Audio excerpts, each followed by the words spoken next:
ரோஷ் அப்படிங்கிற ஒரு வார்த்தை அதில் காணப்படும். நீங்க பார்த்தீங்கன்னு சொன்னா ஆங்கிலத்தில் ரோஷ் என்கிற பர்டிகுலர் வார்த்தை அதில் கொடுக்கப்பட்டிருக்கும். எல்லா இடத்திலும் இது வந்து எங்கெங்கெல்லாம் இருக்கு அப்படி எந்தெந்த வேதத்தில் எந்தெந்த ஆங்கில வேதாகமத்தில் இருக்கு அப்படிங்கிறதும் எபிரேய மொழியிலையும் அந்த ரோஷ் என்கிற வார்த்தை இருக்கிறதையும் நாம் பார்க்க முடியும். ரோஷ் என்பது ரஷ்யாவை குறிக்கிறதான ஒரு வார்த்தை. எப்படி சொல்றீங்க அப்படின்னா இஸ்ரவேலுக்கு வடபுறத்திலிருந்து வர வேண்டும் என்று சொல்லி நாம் பார்க்கிறோம். இது இஸ்ரவேலுக்கு மையமாக வைத்து வடபுறத்தில் நீங்க போட்டா நேரா மாஸ்கோ ரஷ்யாவில் போய்தான் இருக்கும்.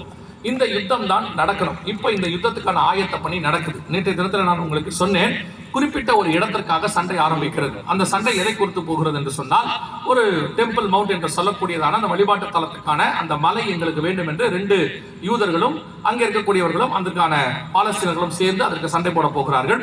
அந்த சண்டை ஆரம்பித்து விட்டது. 2023 அக்டோபர் 7ஆம் மாதம் ஆரம்பிச்சிருச்சு. அந்த சண்டை தான் இப்பொழுது பெரிய சண்டையாக மாறப்போகுது.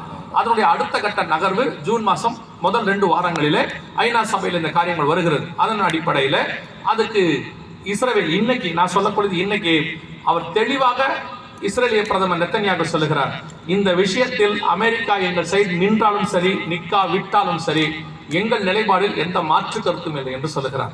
இன்னைக்கு ஈரானை அவங்க தாக்கத்துக்கு தயாராயிட்டாங்க.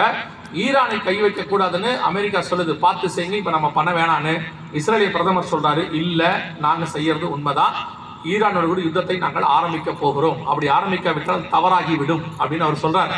ஸோ இப்போ எல்லா விதத்திலும் இஸ்ரேலுக்கு எதிரான ஒரு சூழ்நிலை உருவாகிறது. இஸ்ரேலுக்கு பெரிய ஆதரவு கொடுக்கிற முதல் நாடு எதுனா அமெரிக்கா. இப்போ அமெரிக்க அதிபர் சொல்றதையே இஸ்ரேலிய பிரதமர் கேட்க மாட்டேன் அப்படிங்கிற ஒரு இடத்துக்கு வருகிறார். ஆனால் காலநிலை மாறும். ஏதாவது ஒரு சண்டை வந்துச்சுன்னா திருப்பி அவங்க 2 பேரும் ஒன்னா சேர்ந்துப்பாங்க, 2 பேரும் நண்பர்கள் ஆயிடுவாங்க, அது வேற விஷயம். ஆனால் இப்போ நிலைமை அதுதான். எனவே இந்த 3ஆம் உலக யுத்தத்துக்கான மிக முக்கியமான அஸ்திவாரம் அந்த பட்டயத்தினாலும் என்று சொல்லக்கூடியது அங்க இருக்கு. இதுல குறிப்பாக அந்த இடத்துல ஆண்டவர் சொல்லக்கூடியது என்னன்னா, எசேக்கியேல் 38 இது நியூக்ளியர் வாராக இருக்கும். என்னங்க, பரிசுத்த வேதாகம்